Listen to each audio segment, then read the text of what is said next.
આ વર્ષે વૈશાખ અમાવસ્યા અને શનિ જન્મજયંતિ એક જ દિવસે આવી રહી છે, 16 મે 2026 અને શનિવારે, જેને ખૂબ જ દુર્લભ અને પવિત્ર માનવામાં આવે છે.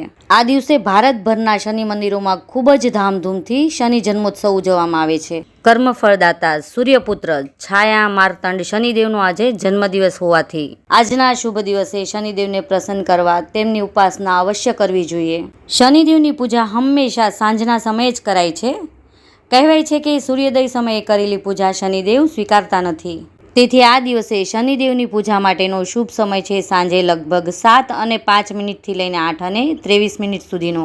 સાંજે પશ્ચિમ દિશા તરફ મુખ રાખી શનિદેવનું ધ્યાન ધરી ઓમ શમ શનીશ્વરાય મંત્રનો જાપ, શનિ સ્તોત્રનો પાઠ, હનુમાન ચાલીસાના પાઠ અવશ્ય કરવા જોઈએ.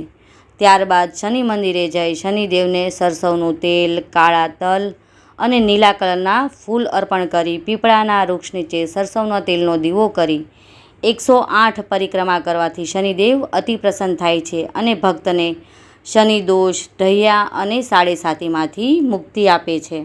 જ્યારે શનિદેવની પૂજા કરતા હોવ ત્યારે તેમના ચરણ સામે જોઈને જ પૂજા કરવી, તેમની આંખોમાં સીધે સીધું ક્યારેય ન જોવું, એટલું ધ્યાન ચોક્કસ રાખવું. આ દિવસે ગરીબોને અન્ન, કાળા તલ, કાળી દાળ, કાળા વસ્ત્રો અને તેલનું દાન અવશ્ય કરવું. સાથે સાથે કૂતરાને રોટલી, ગાયને ઘાસ અને પક્ષીને ચણ અવશ્ય નાખવી. સાડેસાતીથી પીડાતા ભક્તો માટે સૌથી સુલભ સમય છે શનિદેવને પ્રસન્ન કરવાનો. જોજો, ચૂકી ન જતા. જય શ્રી કૃષ્ણ.